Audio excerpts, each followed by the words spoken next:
I don't cheese for the cam, nigga. If they smile on the gram, they caught me slipping. I'm that nigga. Right? Fame for the young, just cut the check. Let me rap, nigga. Rap, nigga. Gravatar, now I'm a traveling smack dealer. Get all Jenny Lamb butcher. This is like the confessional of the lyrical career criminal. Success minimal, cause I won't.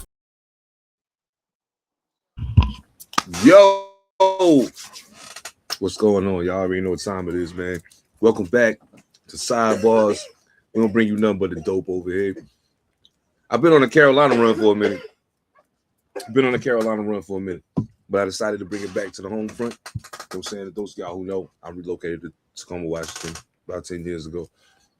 When I got here, who do I need to know for me to have an understanding of what Tacoma hip hop is really all about?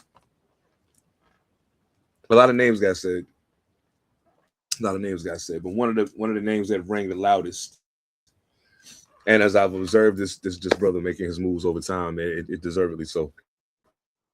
You know what I'm saying? Mac Dris, good to have you in the building, my brother. How you living today? Yeah, man. You know, I'm good, man. How you doing, man? It's always good over here. No doubt. Glad to hear it. Now I gotta know, because I'm from the East Coast, so like where I come from is kind of like the part of the lifeblood of us coming up. You know what I'm saying? But how does a young brother from out here in the 253 become enamored with enough with the culture to say, I'm gonna pick this mic up and get to it? Like, what did you start out as an MC, or was there something else that kind of brought you into the fold? So I started off as an engineer. No, actually, this was my role. There was a dude from the East Coast that had a studio over here, a big ass studio, and he was just like, I knew him through one of my partners, and my partner brought me over there, and I was like, okay, I got a couple songs or whatever. This is when I really started like to where I'm ready to engineer and go full fledged. But just for our whole life, we just been making songs in the basement. We always had studios, me and my homies and stuff, throughout high school, throughout college, all the way to grown. We always had studios. We always dibbled and dabbled, but we didn't know how to make the sound right. So I remember when I actually went to my boy's studio from the East Coast, and he was just like, showing me the game. Like, this is how much this costs, this is how much that costs. Cause I'm like, man, it's $50 a session. This is when I really try to take it serious. And I'm like, it's $50 a session. Cause I could mix, I could make the sound right at first. So I'm like, dang, let me get somebody that can help me. And $50 a session was just too much for me at that time. So I'm like, man, how much does all this cost? Because I'm just wasting a lot of time. I just keep doing song after song after song, and it's taking hours to mix. It was just a long process. And I felt like it could have been faster. So I was just like, I asked him the price. He told me the price. That was too much. So I researched, me, I'm a wizard. I'm gonna go try to figure it out. Ain't no stops, just speed bumps. So then boom, I gets online and I figured it out. I bought my little small home studio. And that's when I went from kind of like playing around with the music to really trying to study it and figure it out. I wouldn't go to the club. I wouldn't go nowhere. I was just in the crib trying to figure out how to mix rapping techniques, listening to everybody's album, from Madonna to Prince to Michael Jackson to Bob Marley to Wayne to Jay-Z to Cole to everybody, just listening and observing. And I just was like, okay, there's certain sounds, there's certain approaches, there's certain ways to really get into it.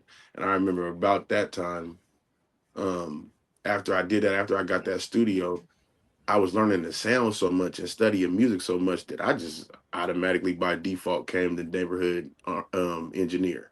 Everybody was coming to me, all the Leezys and Ricky D and everybody. They was just all coming to me. The Young Shots, the Blocker, everybody. They was coming to me because I had a sound, and I kind of like studied that sound, and I can make their sound like the sound that they wanted. And it was good. It was good for all of us. Boss Click, everybody.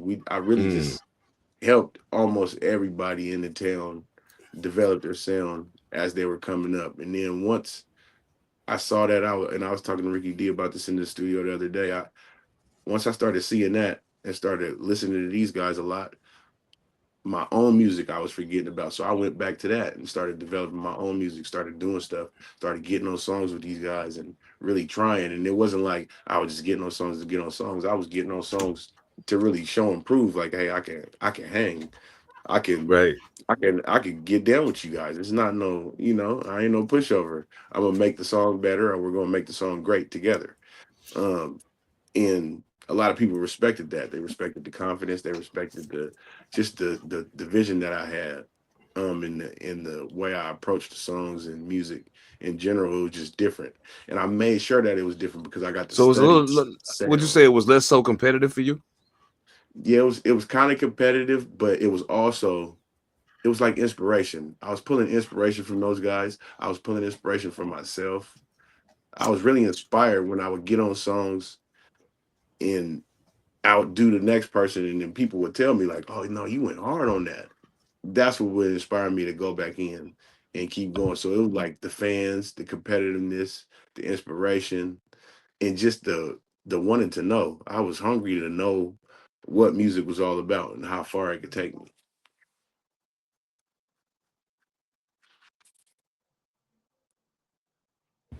Oh man, yeah, I feel you on that. Absolutely. So I mean, with with that being with the journey unfolding the way it did for you, because that's a little, it's a little different in your case than it is for most other MCs that I talk to. Like it's generally they either started off MCing or they was breakdancing or whatever the case. You know what I'm saying? And it just kind of Mhm. evolved into rap. But like um Yeah. for you to come from that side of it, and for people maybe not know you as much for making music at first, what was it like the first time you kind of jumped out? A matter of fact, I'll ask you that. Tell me about the first time you popped out like on a stage and maybe it was in front of a group of people who didn't know who you were.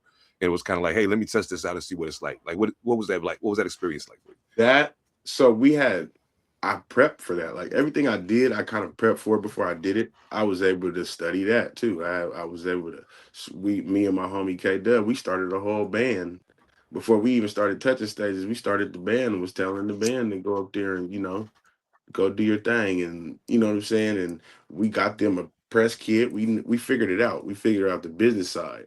It's almost like I started managing before I got on the stage. I started doing artist development before I got on the stage. And so when I got on the stage, I was like, I got so much practice. I got so much hours of being in my own studio because we had a big old studio with mirrors and all the moving parts, all the band equipment and all that. So just being able to practice every day and kind of get my shit off. When I first stepped on the stage, it was like well prepared, well seasoned. The confidence was there. It was crazy because I was more of a smooth rapper at first, and I was like chill, laid back, like how the type of music I am doing right now.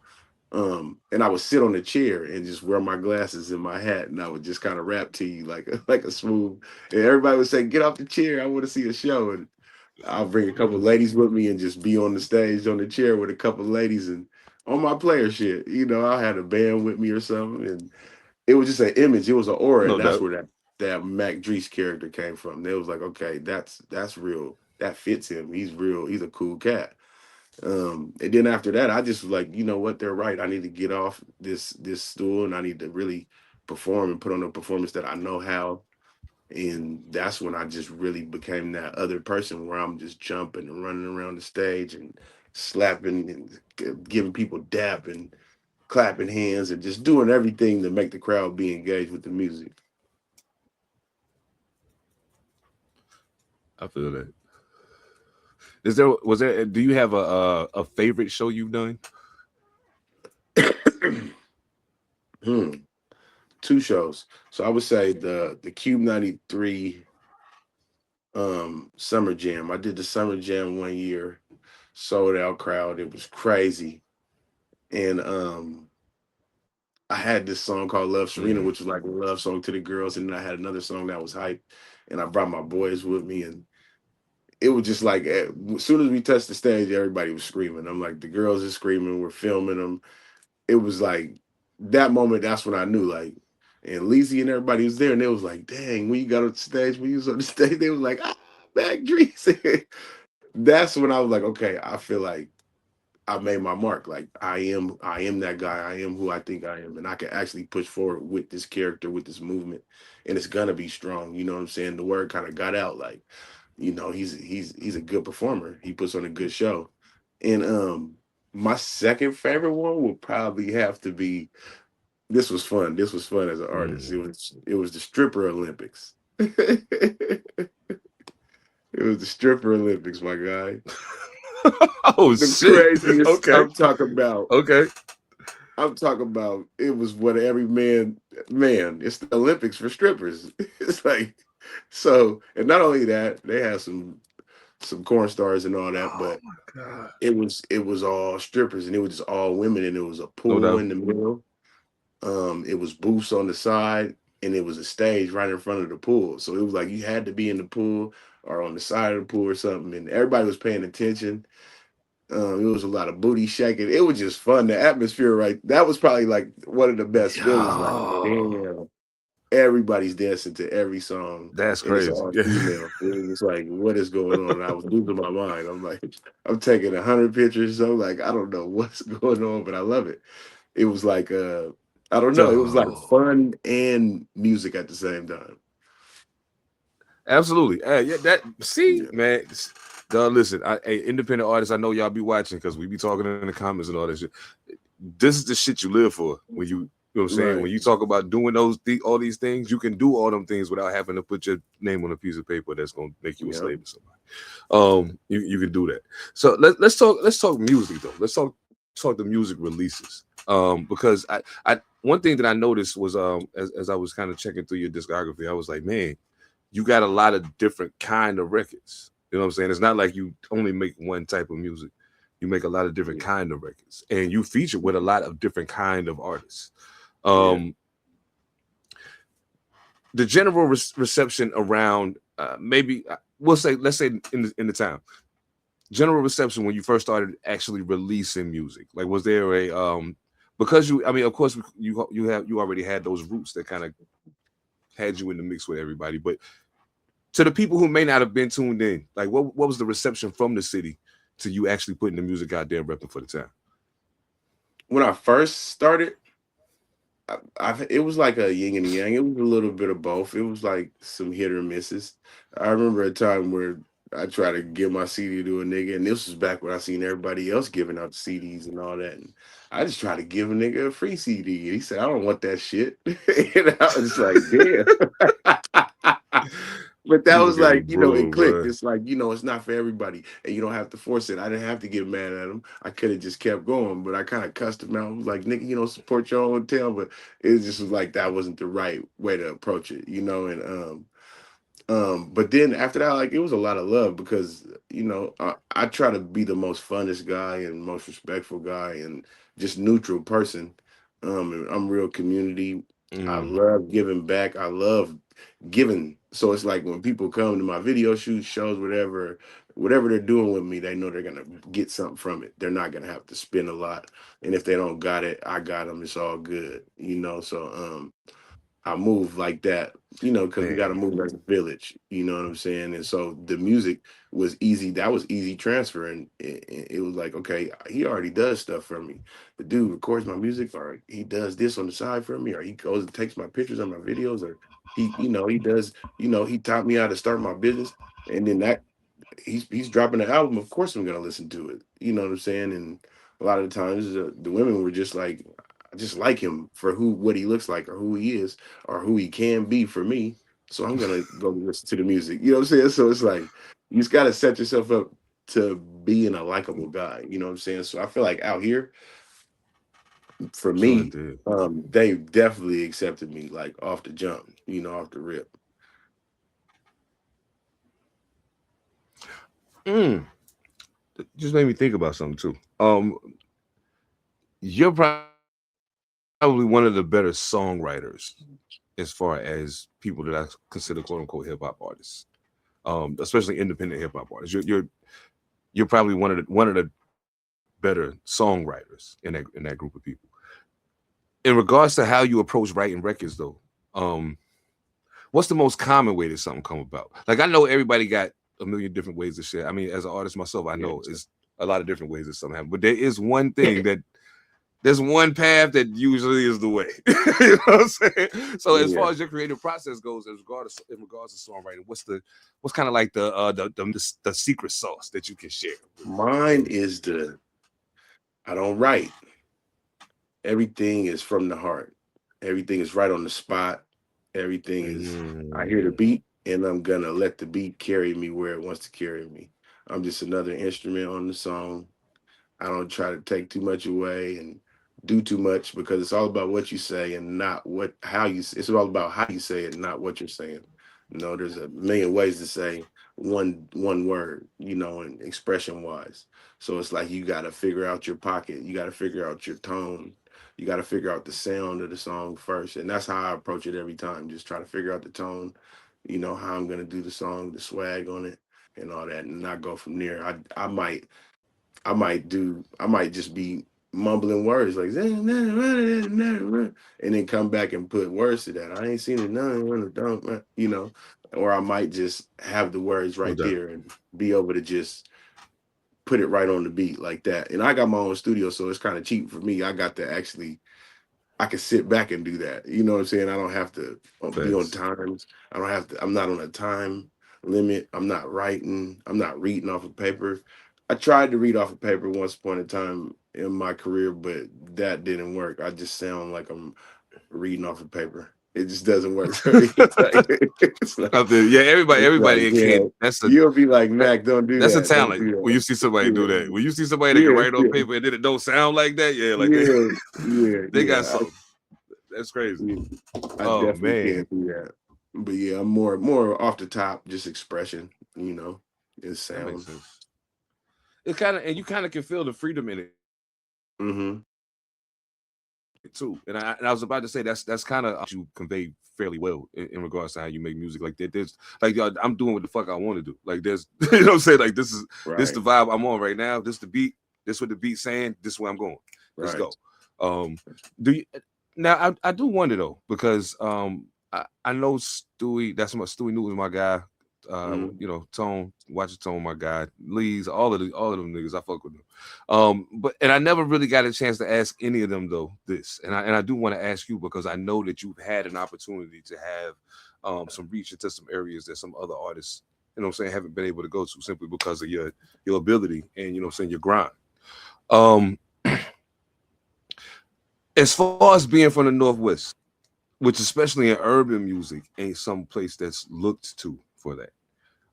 Like how much has that impacted your journey personally, as well as I guess the people closest around you that you've seen reaching for the same thing?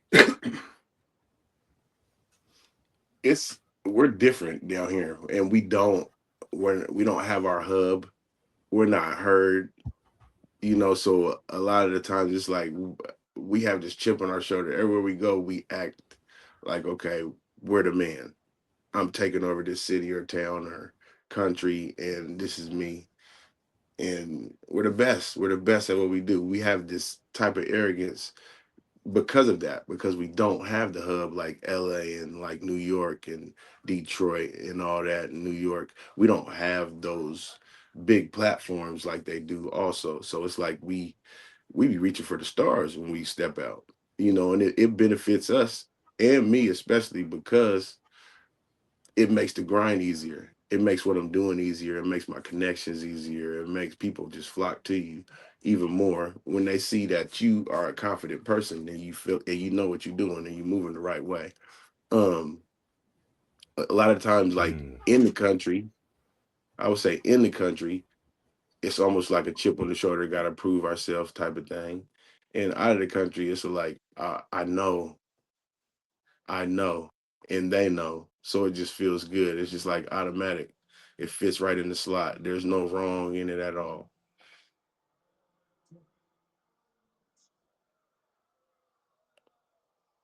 And on top of that, our sound. We want to push our sound because out here, if you notice, it's a military base. So there's all kind of different sounds out here. There's not one person doing one song, one type of sound. everybody kind of got their own Right. and it stems from where they came from, where their background from, where their families from, and stuff like that. You know, there's people that got kind of a more Florida type of Haitian swang to them because their family's from there. There's people that got more Louisiana feel to it because their family's there. There's people with Detroit type of style. There's Mm-hmm. people with California style because their family came from there. So it's like a melting pot of all type of genres of the same of hip hop in general. Very true. Absolutely. And that's actually something that I was noticing when I first moved here, because I'll be honest, when I first came here, it was a lot of me wondering. I wonder how this is going to translate. I wonder how what I do is going to translate here. Like, I know that there's a broad hip hop audience, but of course you always want to have a strong base locally, because you Hmm. can always go back to that if all else fails. Um, Yeah. so I always wondered about that, because the influences, like who probably, as far as like, was some of your greatest influences um in regards to just, I guess, you developing your style. I'm Bob Marley was one of the first. Michael Jackson. I'm Mm. more like that. I started off like just loving R&B. I was just a singer. I was a singer at heart, and I didn't know how to sing, but I was just like, I'm gonna do it anyway. I'm gonna have the confidence. You know how it is when we was all young. We was like, man, I want to sing, and it was Yeah. like, it's funner to sing along with singers and stuff like that. So I just always did that, but I started to really, my dad listened to Bob Marley every day. I didn't really realize it influenced me until I started doing music and I was doing the same thing he was doing. Um, Mm. who else? Wayne, in his Carter days, Jay-Z, Hove had a run. Everybody that had a nice run, I was inspired. I was like, okay, this is cool because I know what I'm up against. I know who I got to be better than. I always looked at the superstars like that. Like, I got to be better than you. Nobody local. I got to be better than the superstars. Like Future at a point in time. No doubt. Young Thug, and I started to gravitate towards artists like that has a sound and not just lyrics. 'Cause I started off just on the J. Cole wave, just lyrics, and then I noticed like, okay, music is a sound. There's all type of different ways to approach it, and I had to really pick my lane, and yeah, I was inspired by my like when I would go in the studio and I would the plugins, the different plugins that you can use, like the auto tunes and the air filters and all that, and the reverbs and the delay, just putting them all together and meshing them and just make yourself sound crazy and sound like something else. That really made me feel like, ooh, I'm doing something new that ain't nobody doing. I'm about to, hey, this is about to be crazy. I'm about to make a big wave. And even that piece of it was inspiring. So it was like almost everything in the music. I loved it. I love everything about the music. All the way from battles and stuff like that. Just listening to people rhyme, I would just sit and pull up on Flo or Ricky D and just listen to him rhyme for a minute, or put on a Beanie Siegel and just let Beanie Siegel rock in my ear for a while. It's like it's all about how I'm feeling at the time, but inspiration gets pulled from everywhere, I would say. But the mega stars, Mm. like the Jacksons and those mega stars, those people that have those triple diamond records. You know what I'm saying? Those are the people where I'm like, Sheesh. I like that. I don't know how you did that, but I like that, Man. Mike. Mike's still living right now, through the music. Mike's still alive. Exactly. And that's the thing we gotta Exactly. look at. When it's great like that, it's great forever. Man, I'm glad you said that, because that actually leads perfectly into my next question. Um, and this is it's a bit of a tricky question, but maybe not. We'll see.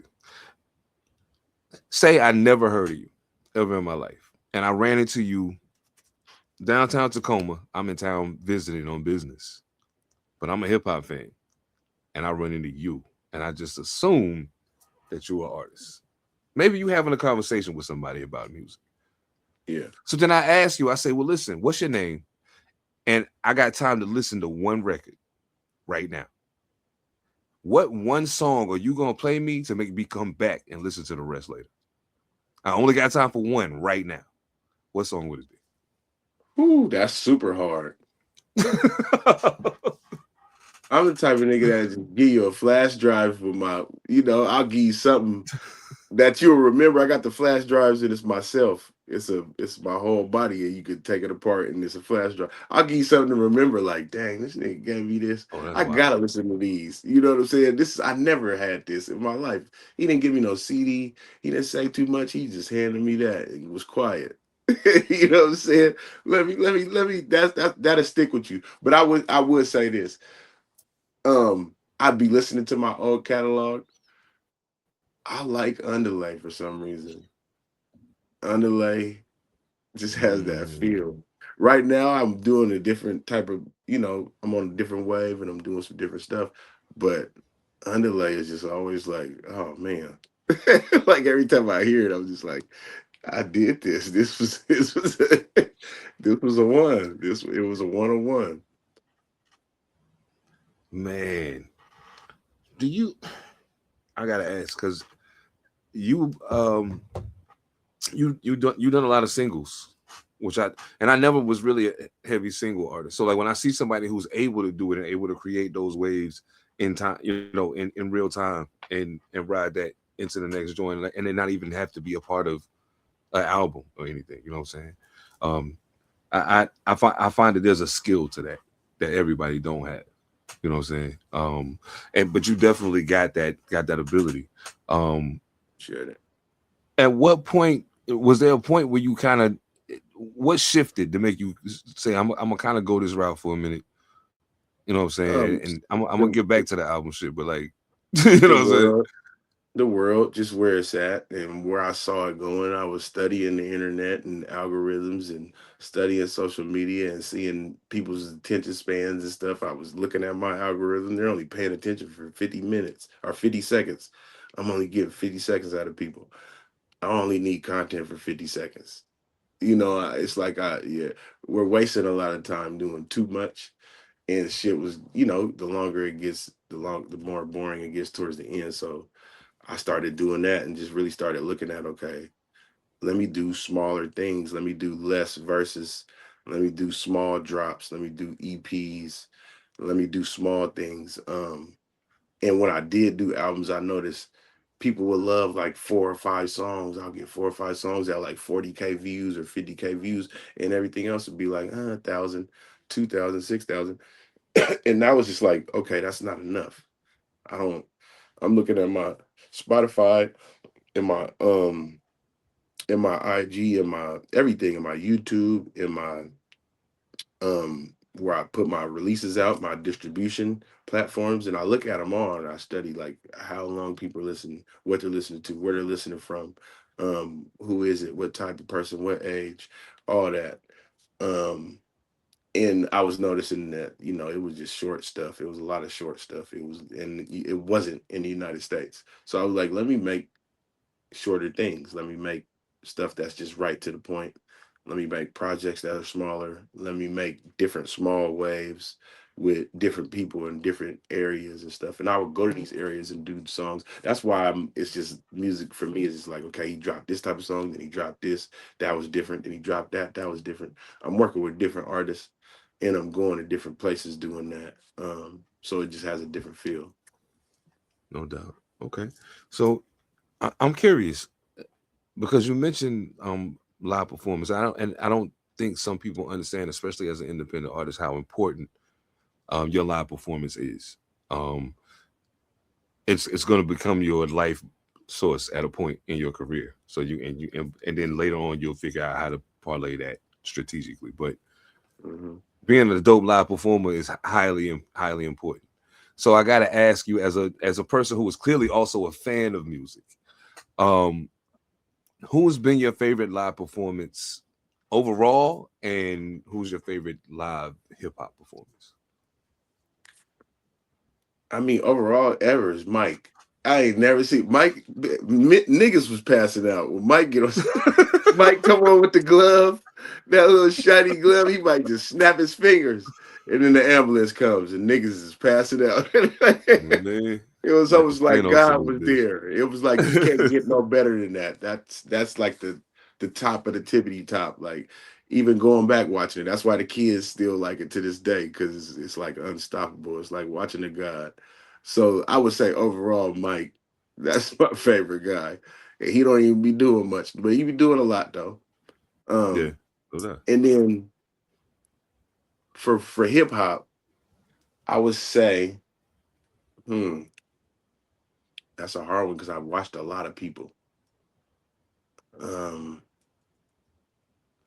Travis Scott is crazy. His performance is crazy. I've heard. I Yeah. gotta give Heard. him his props because even though it's a different type of music, different sound, and it's not like real hip hop, it's like kind of melodic and to the left field, but it's still hip hop. It's just like his energy on the stage. It's like we can all take from that energy. Um, and that's crazy. Like that, I've seen that and was like, oh my goodness. And Future is great. Future and Metro Boomin is actually great live. Just Word? because he got so many hits, he's gonna Yeah. have you True. dancing at all times. Kendrick is good live too. Um, locally, it's crazy. One of my favorite local performances as far as hip hop rapping I ever saw ever is Huey P. Um, Yeah. Huey P. Oh Yeah. my goodness. Huey P, he would just, and it's like he just makes you pay attention. And it's just him and the mic and the spotlight, and he just raps his ass off to you. And he's making you listen to his stories, and he's taking you where the music is. He's taking you to the hood. He's taking you what he's talking about. So you feel the music. He had me locked in every time. I'm a big fan. He's almost like a J. Cole out here to me, like as far as his just ability to just hop on the track or just hop on a beat and just make miracle though. Absolutely. I couldn't agree Yeah. more. I couldn't agree more. Um, I want to ask you about ocean views in just a second. Wait, Washington. I tell y'all all the time. Y'all be watching. I tell y'all every time. Thank you, Washington. I'm not gonna lie and act like weed being legal wasn't part of the reason. it definitely, Right, right. it definitely was. Yeah. So I guess before I get to ocean views, I gotta ask one of my favorite records, and I play this song probably at least once a day, every day. And it's Dead Presidents with King Lee's with You on the hook. Yeah. Man, I literally listen to that song every day. Yeah. Like Yeah. every day. It's good motivation. That I shit got a appreciate that. vibe, yo. That shit, Yeah, it do. that It shit put me in the do. zone.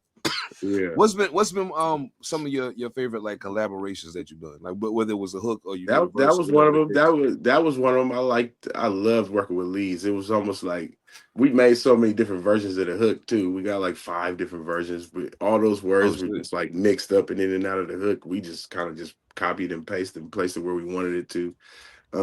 It was a lot of Mm. revisions, but he was like, "Yeah, no, we got to do this one or put that one there. No, I like that one." And so it worked out, but just the outcome, you know what I'm saying? I love Leeds. That's my guy. We went South by Southwest together.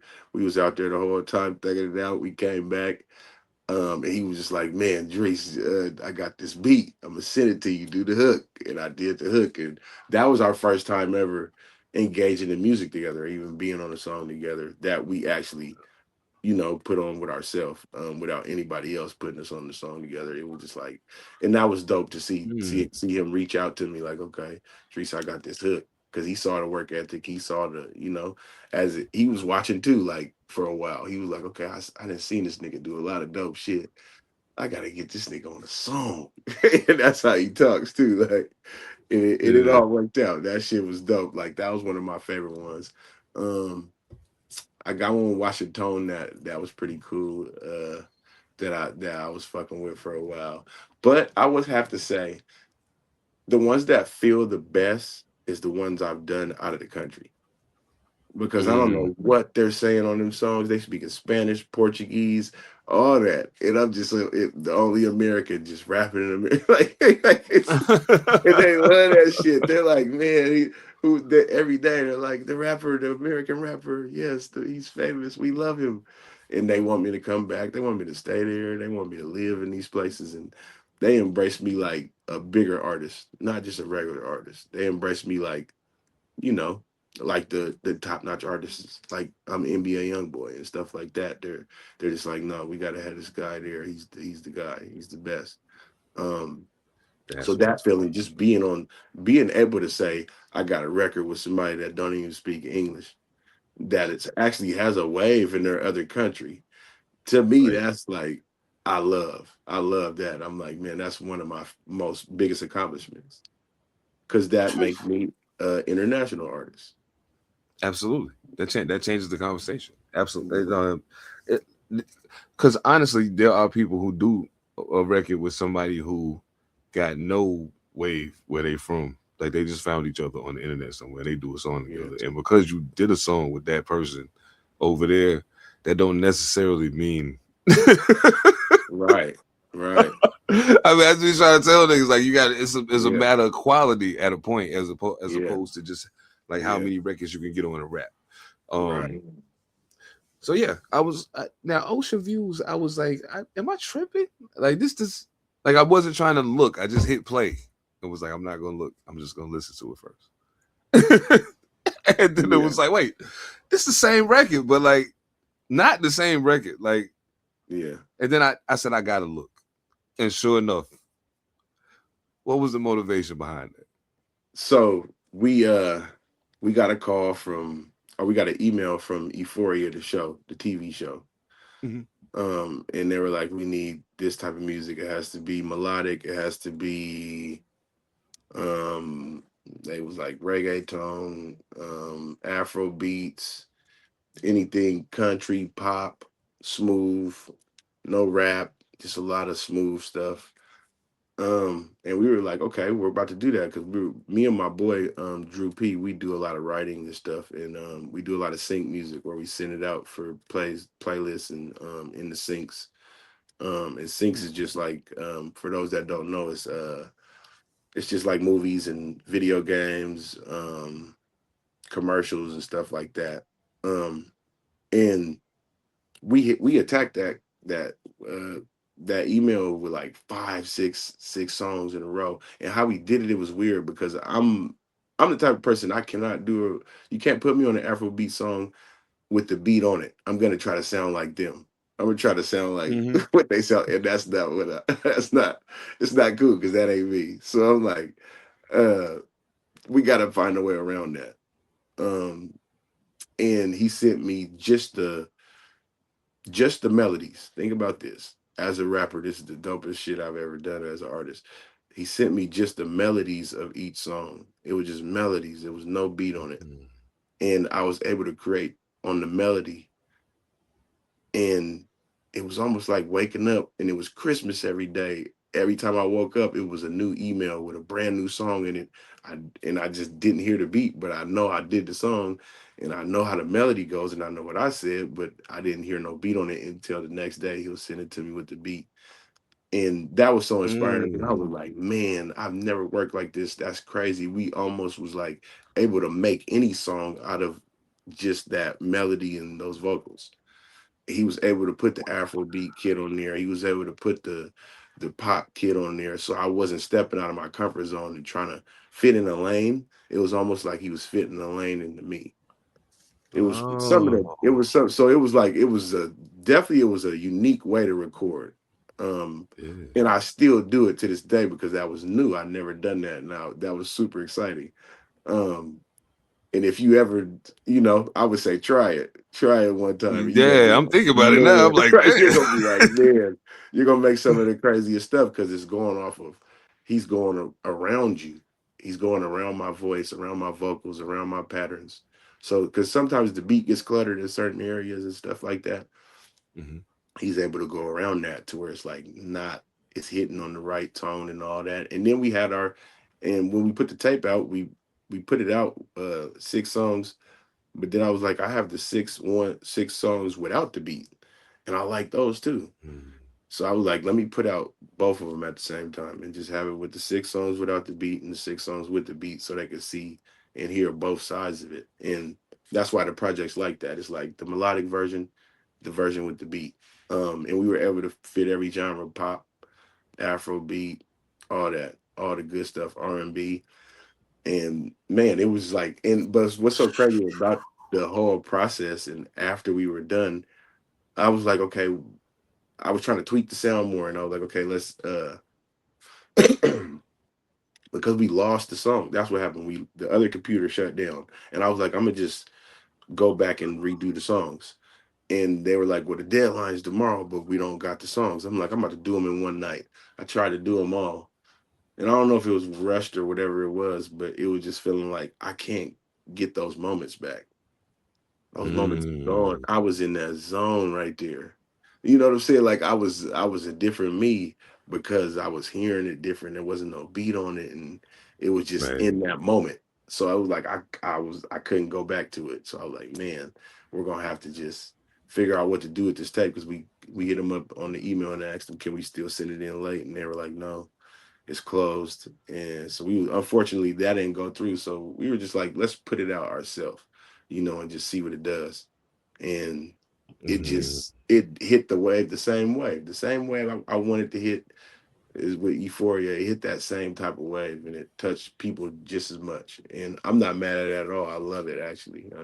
And a lot of people are like, this is a new wave, but like you said, if you go back and listen to a lot of my records, I've done a little bit of this every now and then, but I've highlighted that other side so much, and now I'm highlighting that other side, the side that the R&B more side, the more melodic side of my music.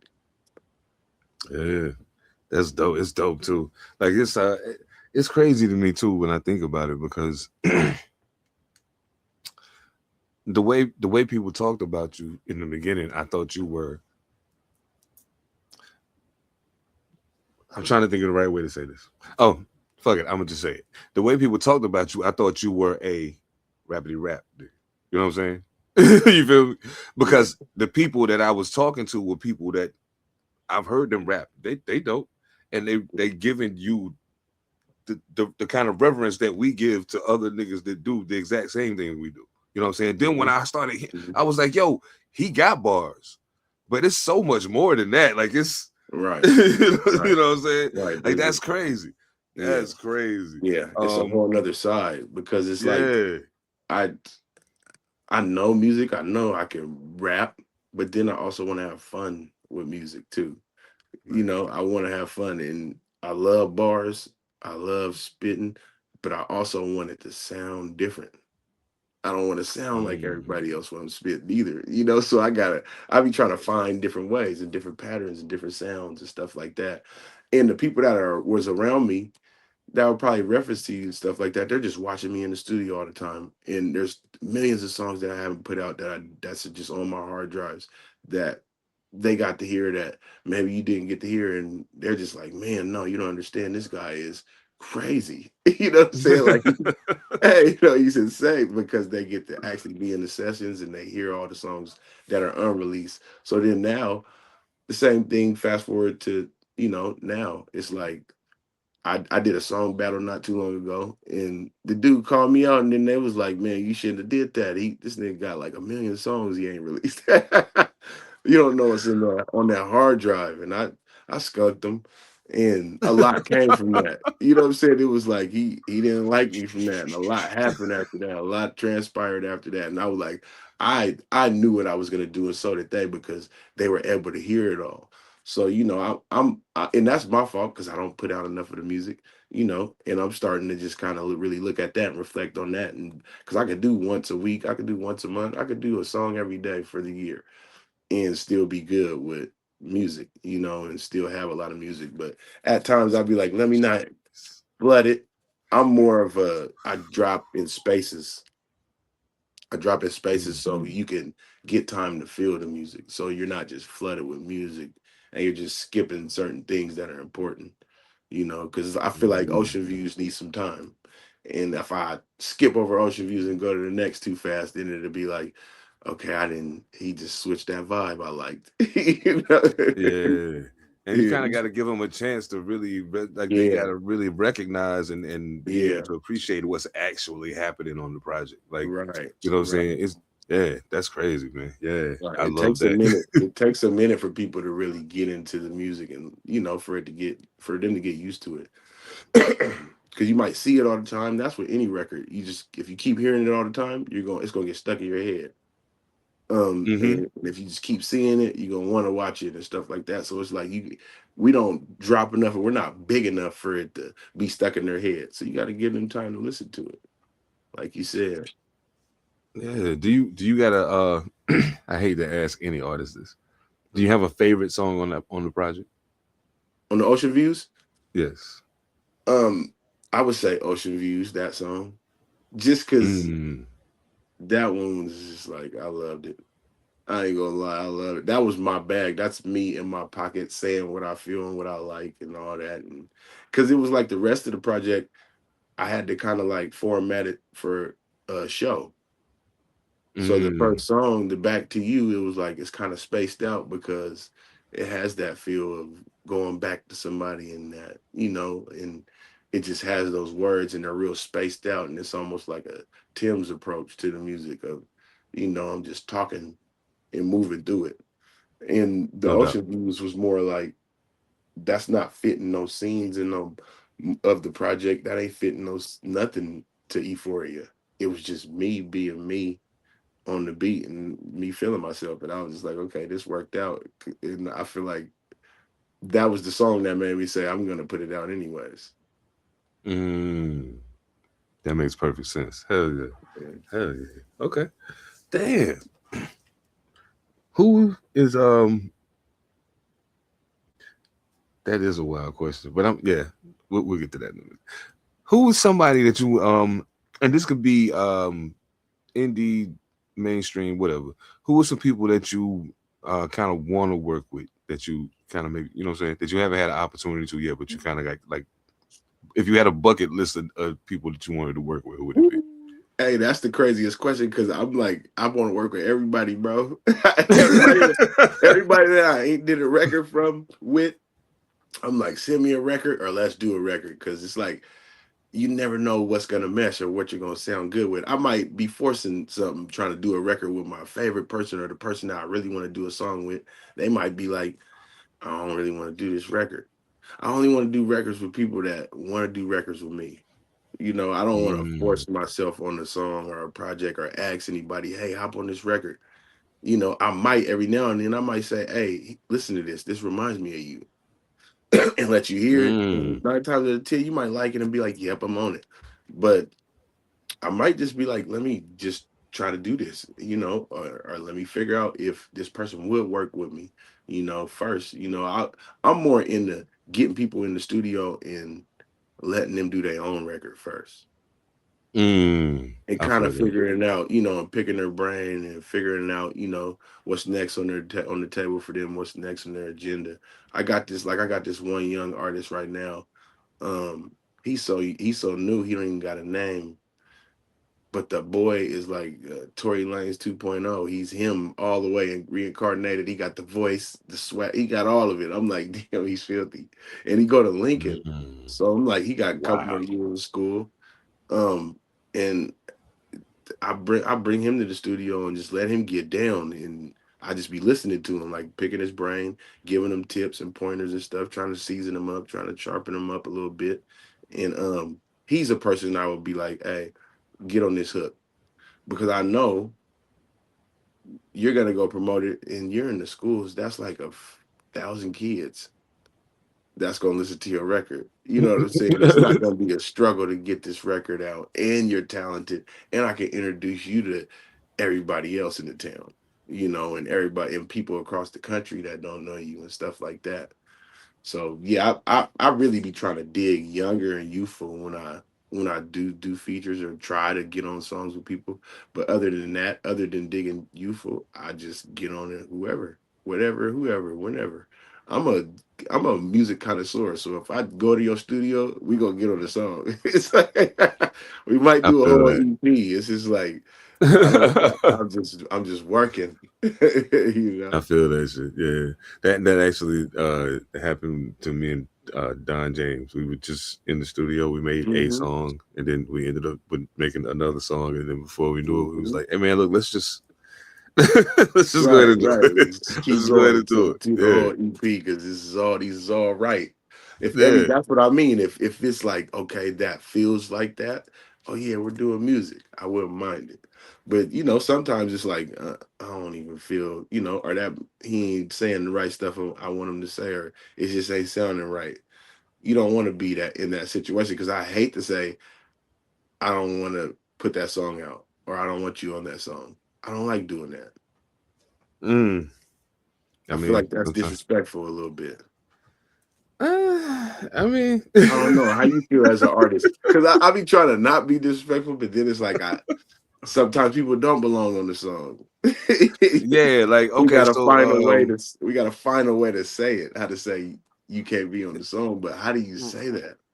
well, I mean, it's a sister I know that she's a R&B singer, and she asked me to do a verse on a record she did. So she sent me the joint. She told me the premise.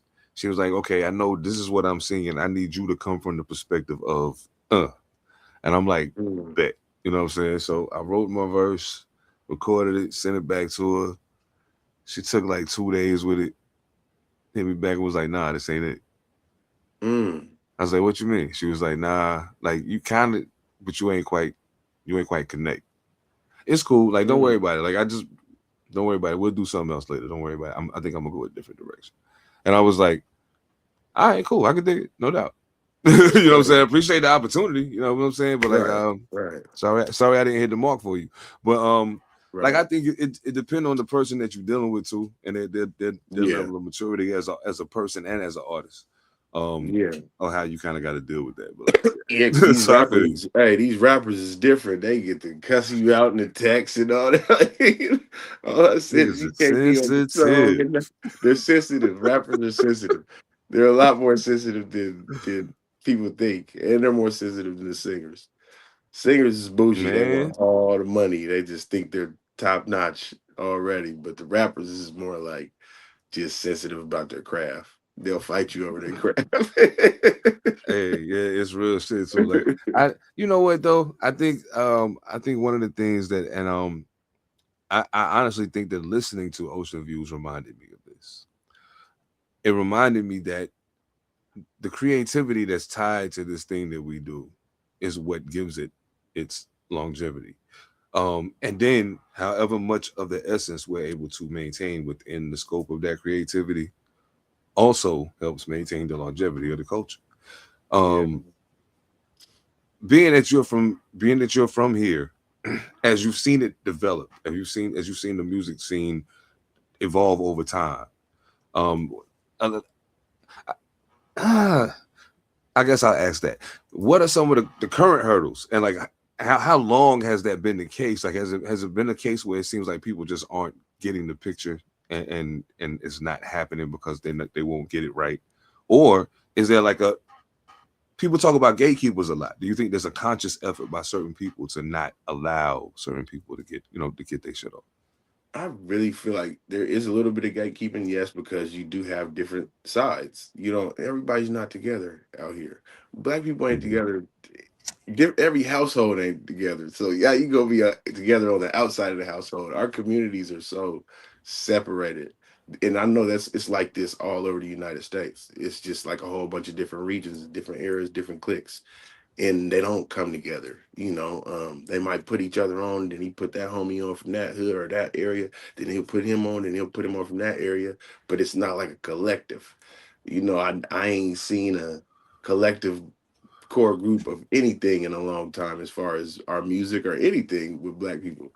Um, with True that. the biggest artists and with the youngest artists, like it just doesn't happen. We're so separated. So it's like I feel like yes, it is a little gatekeeping, but it's also us. It's you as a person. It's on the inside. Um, you just have to love it. You have to do it effortlessly. You have to do it and not care. A lot of times we care Mm, about what people think, what they feel, we're going through life. We might have baby's mama problem, whatever, the girlfriend problems, whatever kind of problems, your kids, whatever you're having, you're beefing. It's just life be lifing. And I feel like people lose Thanks. track of their dreams. So you might just be working all the time, making money, and you just forget your dreams and goals. So it's like you become a robot. We're in these matrix. We're in the matrix and don't even know it. We're scrolling every day and it's wasting time. We used to be in the studio all the time and dropping music all the time. Now it's a lot of scrolling. Now it's a lot of people figuring out, okay, I don't want to do music. I want to do content. And I'm gonna start putting my time into that and this. But it's like it's all on us. We have let that essence go of wanting to be and wanting to belong in the hip hop world in the United States or in the world. We just kind of like flaked off and was like, okay, man, I'm gonna just take some time off. Even me, it was a lot of time where I was just taking time off, just letting days pass. 'Cause I'm trying to do this, that. I'm doing a lot of thinking and planning. It's too much planning, and you can over plan and overthink, and that'll keep you stagnant. So a lot of the things that are just standing still in the hip hop out here, I feel is solely on us as artists. We're not creating those spaces no more. We're not doing the dope shows. We're not doing the right type of things. We're not doing innovative things. There should be different platforms doing different things. We shouldn't just be copy and pasting. We should be creating our own because we're creative out here. It's the city of destiny. Anything can happen out here and anybody can make anything up. It's so easy for us. So we need to use our That's powers. real talk. We don't do that. We don't do that. We don't dive into that enough. Like I was just talking about this the other day. When you go to a show for the homie, it's about $20 and you're just watching the homie on stage rapping. When you go to NBA YoungBoy's show, it's $40, which is $20 more. But this nigga's flying out of the ceiling, and he gave you a green rag, and there's sparks and flames and girls shaking ass. It's everything. And he makes you feel like you're a part of it. You are a part of an experience. There's a jumbotron. There's everything. He's flying above you, and we don't even do those type of shows. We're not even taking our little platforms that we have and trying to exploit them to where it's even competitive enough. We're just keeping it as it is, and we have to step up as people. I feel like in order to bridge that gap to make it feel and look better, we're just doing a lot of standstill. We're doing a lot of talking, and a lot of the times we're just feeling like, okay, it's good enough. No, it's not never good enough. We got to keep going. We got to evolve even more because times are evolving. Everything's digital. This shit is just different. It's content and not music. How do you get the content and music to mix instead of just saying I'm done with music and I want to do content? You know, and those are the things that we have to do. How do we get the music to sell? Because I know a lot of that is discouraging too, not being able to Man. sell your records, like Spotify and all these platforms taking so much of your money. A thousand a thousand streams is only $1. You got to think that's way too much. That's way too long. So we got to come up with different ways. We got to go get like I did the flash drives with my face and stuff. We got to be innovative. Do stuff like that. Put out your own commercials. Sell your own product. You know what I'm saying? And Nipsey Hussle did it. La Russell did it. You know what I'm saying? There's certain people that's done it. You can do that.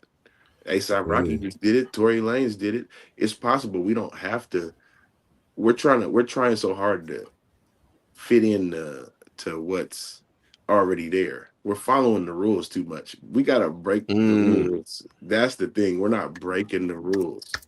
We're all being so structured to the rules of hip hop, thinking that it's supposed to be a certain way. No, that's a creative lane. And this the most expressive lane because it has fashion and it has breakdance and it has dance and it has DJs and it has producing and it has all those moving parts.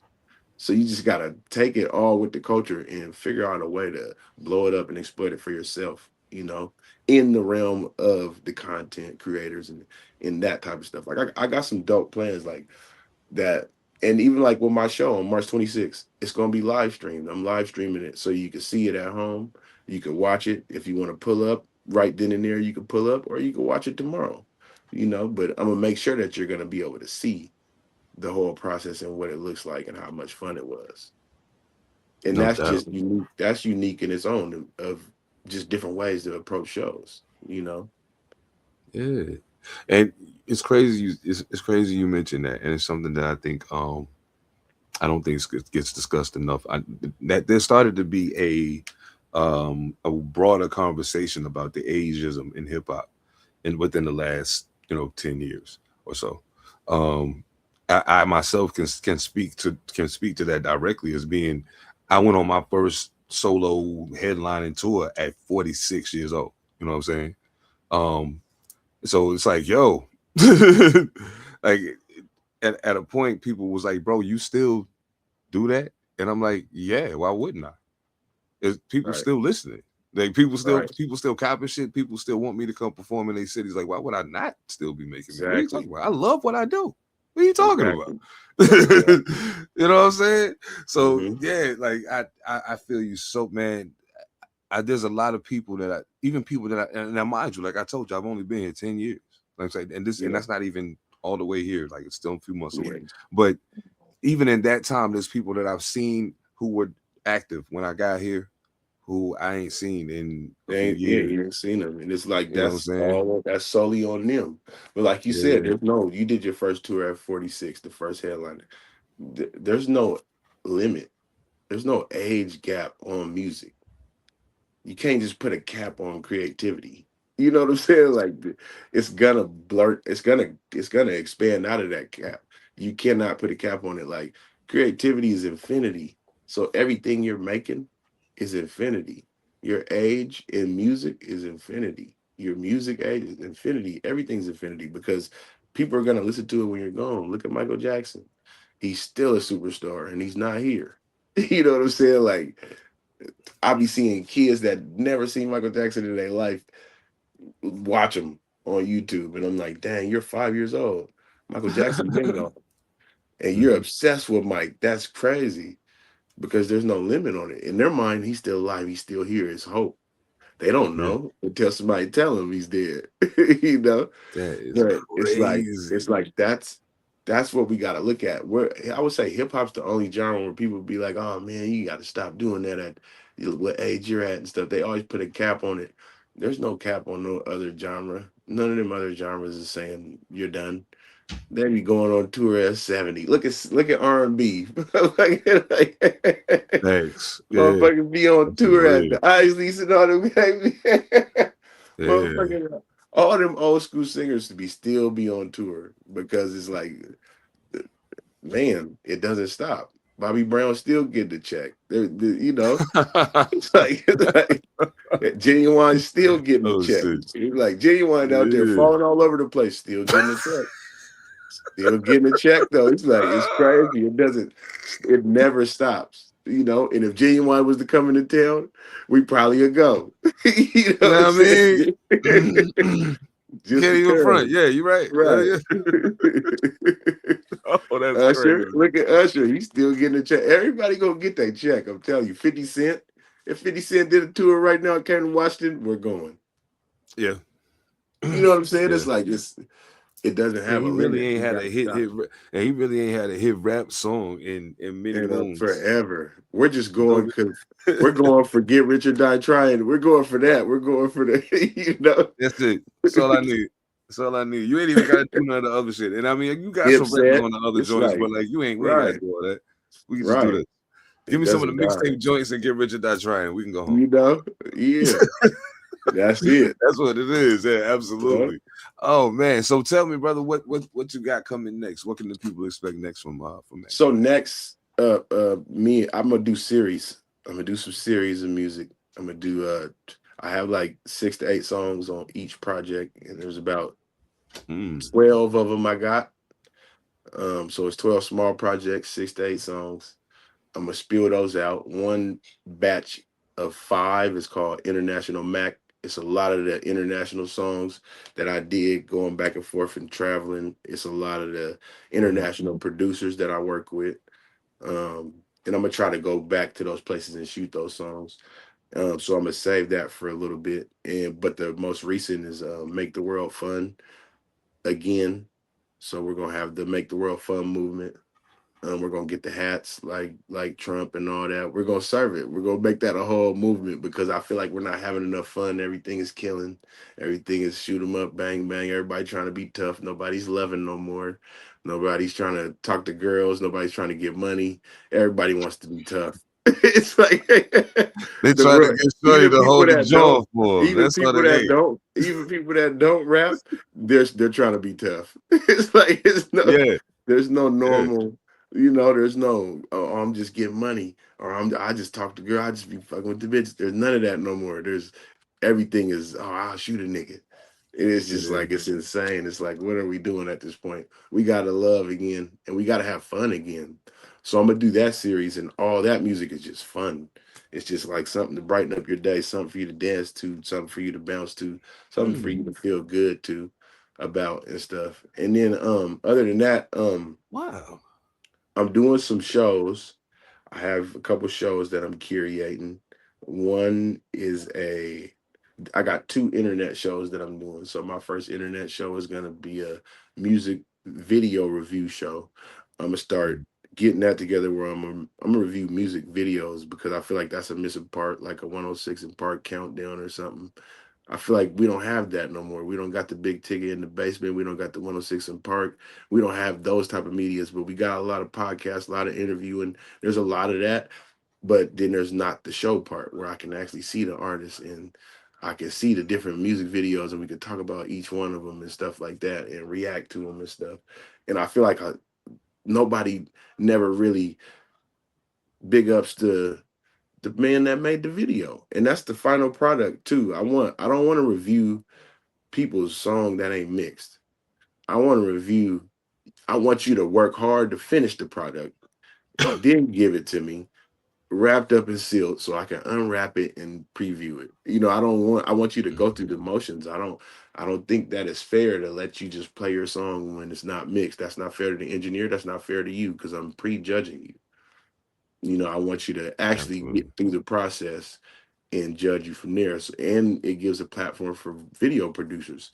Video producers they're a silent killer out here. They're assassinating stuff. They're the reason because everything's digital, everything's content now, everything's on the screen.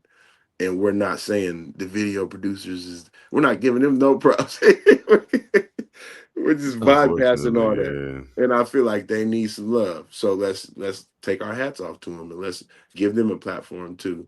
Another show I'm gonna curate online, and I'm gonna be the first one to do it. And I would welcome you to do it too. Is I'm gonna do like in-home shows, like just little small, intricate shows, intimate shows online. They're gonna be live streamed, and it's just gonna be like the artists practicing the show set in front of the camera while people are watching it.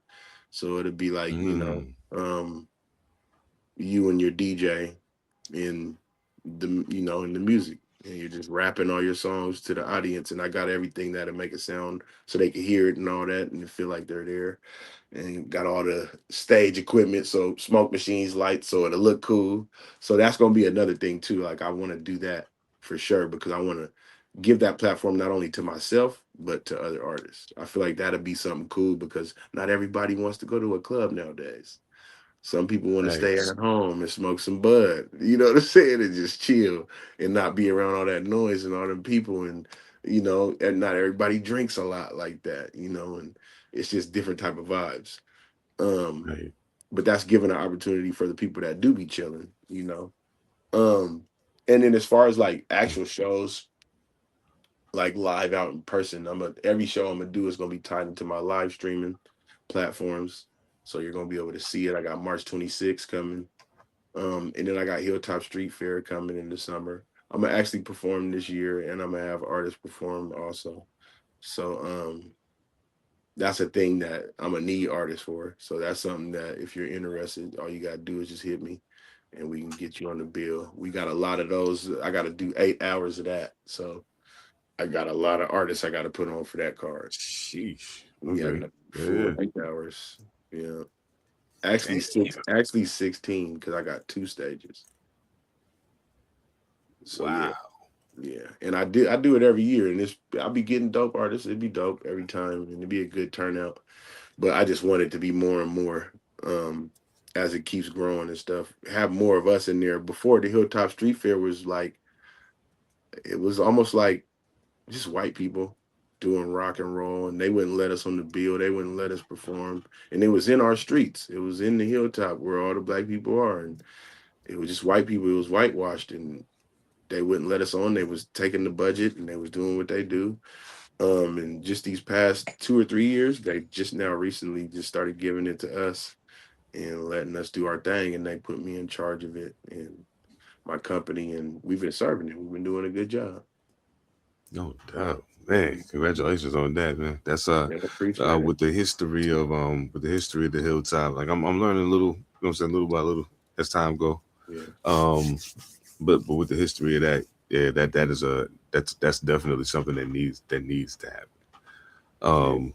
Man, hell yeah. That's supposed to be black, and that's where the Black Panthers was from. They gonna take that and make it white. No, you gotta keep that. Hell nah. You gotta. Yeah, absolutely. So let me ask you this. I'm gonna ask you this one last question, and we can get out of here, man. Mm-hmm. How do you feel about dudes rapping like over the song when they perform live? I would say that music is so evolved now that I've seen superstars do it. I've seen everybody do it. You know, I've seen people have great performances like that, and I've seen people have shitty performances like that.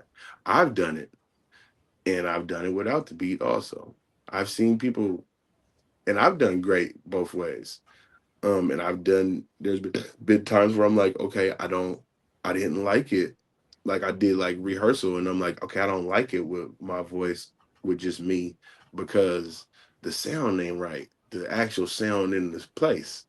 You know, sometimes that's solely it goes into that. Like if the person that's running the sound man ain't doing his job right, I'd rather have my track over it.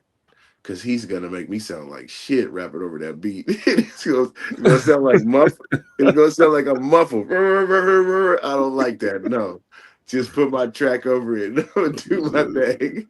But if it got good sound quality, I like when people rap when it's just them.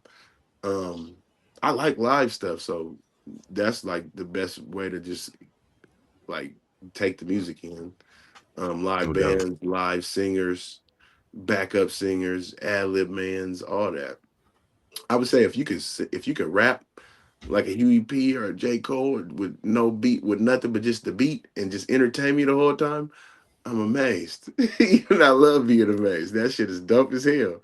But if you can't do that and you got some moving parts, you got some background singers, you got all that, and it still sounds good, I'm gonna be just as happy for you, you know. But overall, I feel like it's like a hit and a miss with that. It could go good and it could go wrong at times, depending on the sound. I've seen some pretty shitty performances where it was like, dang, you don't even know where to hold the mic, but you're rapping with just you and the beat, and your ad-libs is loud on the back, and it's just, you fucked it up. You should have just kept the lyrics in there. But I've seen it to where it's like, I can't hear nothing this nigga's saying because there's lyrics in the back.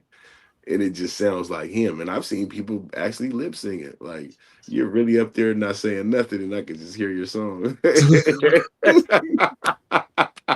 That hurt my feelings, dude, shit like that. I'd be like, hey, for real, stuff like that. I was just like, man, you didn't come prepared at all, but you did that song. You thought you was ready. But that's like how that's how music is. Like, people be so excited to just come out tomorrow. They don't know it takes time. You gotta be patient. You just did that song last night. In their mind, they know the lyrics. No, you don't. No. And you show up to the show and you don't know your lyrics, and your song's playing and you're ad-libbing your song, you know? And I feel like if you're gonna have your lyrics in the back, know all the words still. Rap with every single word. And skip every now and then, you can skip one or two, but try to rap with every single word. I don't like going to like big artists when I go to like big, huge concerts for celebrities and stuff. Sometimes they don't be knowing all their words, or they'll just ad-lib their words. I don't like that. Right. Yeah, you hold the mic out for them because they know your shit better than I you did do. not pay for that. I paid for the whole meal. I need the whole meal, brother. Like, what are you doing? I didn't pay you to come perform the shit for you. What the fuck? Right. I'm saying more words than you. This is crazy. But I get it. They got to do a whole hour. So it might be like maybe my voice ain't ready for a whole hour. Or, you know, that's a lot doing a whole hour up there screaming. Oh yeah, I done an hour set before, and Man, I it couldn't was a imagine. challenge. Like I had to bring I brought some of the homies in, some that did features, and then maybe even like y'all can just go ahead and do a joint or two. You know what I'm saying? Like I got a whole Yeah, hour. Like please go ahead and do a song. yeah, yeah, Give me a yeah. minute to take a 'Cause time out. I You would know be what I mean? tired And as then I come hell back doing to an it. hour. Yeah. Shoo, bro, that shit is. I'm trying to tell you, it is not for the it is not for the weak. Man, you gotta be in shape though. You gotta be in tip Woo. top shape for Yeah, that. it is That's a not for the lot. weak. Trust me, brother. I tell you. So check it. Tell the people how they can find you online, lock in with you. You know what I'm saying, and tap in with everything that is Mac Dris. Instagram, DA_MAC23, the Mac 23 on Instagram. Facebook, Mac Dris. I ain't even putting them on my TikTok yet, but follow me on there. Just look up Mac Dris, I'll pop up. My music is MACDRIS on every platform. You could punch that into anything, and I'm gonna pop up YouTube, Spotify, Apple, whatever you got. What else? Yeah, that's about it. That's on my only platforms I got. Oh, I'm on Twitter too. No, I'm not. I forgot. Yeah, I am. I am on Twitter. My Twitter's crazy because I be on there talking shit. I be cussing people out like Trump. I Oh be on there shit. going off. But it's like that's what it's for. I'm just going hard on niggas. But if I be arguing with celebrities and shit, they like, I don't like this nigga. Oh shit. I'll do That's music every now and crazy. then on Twitter, but Twitter's more like I be going on my rants. I'm like Oh, I KD love on it. Twitter. Oh, that's crazy. That's crazy. Talking Hell about yeah. everybody. Oh shit, man! Thank you so much for your time, brother. I Yeah, sincerely appreciate it. Most definitely, man. We for definitely got sure. to tap in, man, at some point and get in the stool sometime. Yeah, You know what we I'm saying? do. We got to And get vibe on busy, the joint or boy. two. Yeah, Yeah. absolutely. Right. Y'all make sure y'all lock in with Mac Dris. Y'all already know me, man. Seven Da Pantha, aka the Carolina Hurricane, ridiculous slang, aka your baby mama's favorite rapper, aka Pod Strickland. If you getting the point, thank you for locking in with Side Barz, Pantha Okay. Politix Nigga, that Podcast Network. nigga. You know what I'm saying? Yeah. Y'all already know how we do, man. Nothing but the real raw shit over here, man. Make sure y'all lock in with Mac Dris. Make sure y'all remember 253. We in this mother. You know what I'm talking about? Yeah. Peace. I don't cheese for the cam, nigga. It's smile on the gram, they caught me slipping. I'm that nigga, right? Fame for the young, just cut the check. Let me rap, nigga. Rap, nigga. Gravitas, now I'm a traveling smack dealer. Get all Jenny Lamb butcher. This is like the confessional of a lyrical career criminal. Success minimal, cause I won't.